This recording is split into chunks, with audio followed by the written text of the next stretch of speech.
Hello friends, આજે આપણે બનાવીશું ખૂબ જ ચટપટો અને ટેસ્ટી એવો હાંડવાની રેસિપી.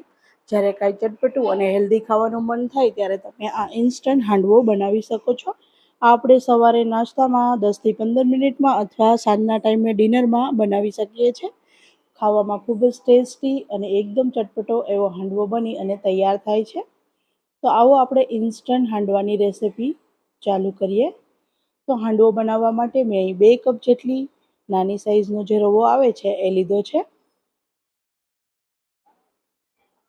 આપણે 2 કપ જેટલો રવો લીધો છે. સામે આપણે 1 કપ જેટલું ખાટું દહીં લીધું છે. દહીં થોડું ખાટું હશે તો હાંડવાનો ટેસ્ટ છે તે ખૂબ જ સરસ આવશે. તો બને ત્યાં સુધી ખાટા દહીંનો જ ઉપયોગ કરવો. અને આ રીતના દહીં અને રવાને આપણે બરોબર મિક્સ કરી લેશું. હવે આપણે જે કપના માપથી રવો અને દહીં લીધું છે એ જ કપના માપથી 1 કપ પાણી લીધું છે. 1 કપ પાણીમાં આપણે સરસ એવું રવાનું બેટર બનાવી લઈશું. જો આપણે પૂરું 1 કપ પાણી એડ કરી દીધું છે અને આપણે સરસ રીતના રવાને અને દહીંને મિક્સ કરી અને બેટર એક બનાવી લઈશું. કોઈ પણ ગાંઠ વગરનું બેટર આપણે બનાવીશું. આ રીતના સ્પૂનની મદદથી આપણે મિક્સ કરતા જશું અને એકદમ સ્મૂથ બેટર બનાવી લઈશું.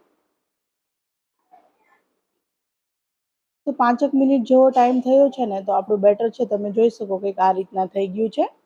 આપણું બેટર છે તે રેડી થઈ ગયું છે.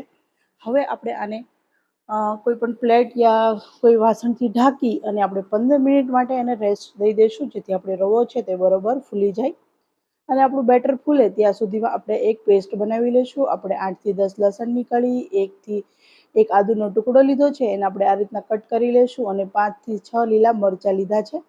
અને આ રીતના થોડી આપણે કૂણી કોથમરીની દાંડલી અને પાન સાથે જ કોથમરી લીધી છે અને થોડું પાણી એડ કરીને આપણે એક પેસ્ટ બનાવી લઈશું.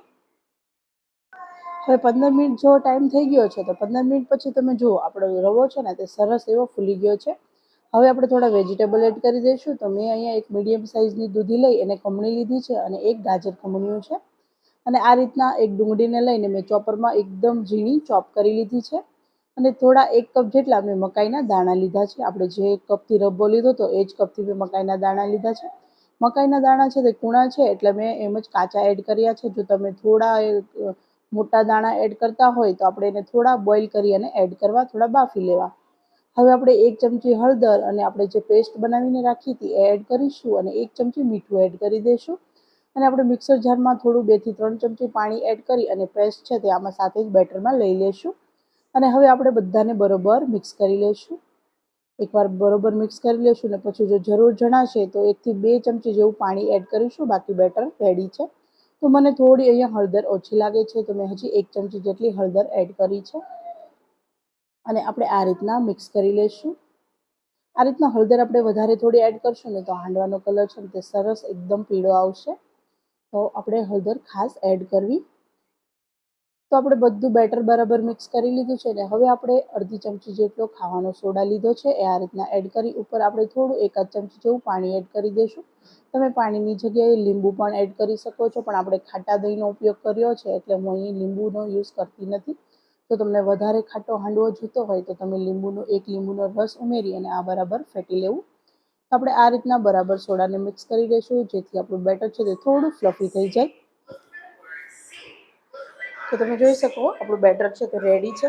હવે આપણે એક આ રીતના નોનસ્ટિકની પેન લીધી છે. તમે કોઈ પણ કડાઈમાં પેનમાં બનાવી શકો છો. એમાં આપણે 1 થી 1.5 ચમચી જેટલું તેલ એડ કરી દઈશું અને 1 ચમચી ભરી આપણે રાઈ એડ કરીશું. રાઈનું પ્રમાણ થોડું વધારે રાખવું. રાઈ આમાં ખૂબ જ સરસ લાગે છે. અને 8 થી 10 મીઠી લીમડીના પાન એડ કરીશું અને 2 મોટી ચમચી જેટલા તલ એડ કરી દઈશું.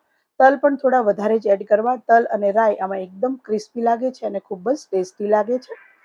તો આ રીતના એડ કરી એકવાર આપણે વઘારને મિક્સ થોડુંક હલકું કરી અને આપણે આ રીતના બેટર 2 થી 3 ચમચી જેટલું બેટર એડ કરી દઈશું.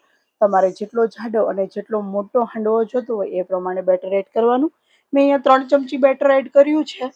તમે જોઈ શકો છો આ રીતના મોટી ચમચી લઈ આપણે 3 ચમચી બેટર એડ કર્યું છે. આટલું બેટર છે તે ઇનફ છે હાંડવા માટે. આ પરફેક્ટ સાઇઝનો અને પરફેક્ટ થિકનેસવાળો હાંડવો બની અને તૈયાર થશે. ઉપરથી આ રીતના ઢાંકણ ઢાંકીને 3 થી 4 મિનિટ સુધી એક સાઈડ ચડવા દઈશું ને પછી સાઈડ ફેરવી અને બીજી સાઈડ ચડવા દઈશું. તો તો આ રીતના જો એક સાઈડ ચડી ગઈ છે ને, હવે આપણે આ રીતના પ્લેટની મદદથી હાંડવાને પ્લેટમાં લઈ લઈશું અને પછી આપણે બીજી સાઈડ ફેરવશું. કેમ કે આપણે પેનમાં બનાવી રહ્યા છીએ ને, તો આપણે તાવીથાથી આ ફેરવવામાં નહીં ફાવે, કદાચ તૂટી પણ જઈ શકે, એટલે આપણે ટ્રાય નથી કરી, આપણે પ્લેટથી જ ફેરવ્યું છે. જો તમે કોઈ નોનસ્ટિકની કડાઈમાં બનાવતા હોય ને, તો તમે તાવીથાથી આરામથી એને પલટાવી શકો છો. હવે બીજી સાઈડ આપણે આ રીતના ઢાંકણ ઢાંકીને 3 થી 4 મિનિટ થવા દેશું. હું અહીંયા થોડો વધારે ક્રિસ્પી થવા દઉં છું. જો તમને ઓછો ક્રિસ્પી પસંદ હોય ને, તો તમે હલકો એવો કલર ચેન્જ થાય ને એટલે તમારે સાઈડ છે તે બદલાવી લેવાની, અથવા 2 મિનિટ જેવું પકાવવાનું. તો તમે જુઓ, આપણે બીજી સાઈડ પણ પકાવી લીધો, સરસ એવો ક્રિસ્પી બંને સાઈડથી થઈ ગયો છે. આ રીતના નજીકથી બતાવું તો તમે જોઈ શકો, એકદમ ક્રિસ્પી એવો આપણો હાંડવો બની અને તૈયાર થઈ ગયો છે. તો આ રીતના એકવાર હાંડવાની રેસીપી જરૂર ટ્રાય કરજો. આ ખૂબ જ ટેસ્ટી લાગે છે અને બનાવવામાં પણ એકદમ સહેલું છે. અને જો આપણે ઇન્સ્ટન્ટ બનાવતા હોઈએ તો રવાથી એકદમ ઇન્સ્ટન્ટ બની અને તૈયાર થઈ જાય છે. તો એકવાર જરૂર ટ્રાય કરવી.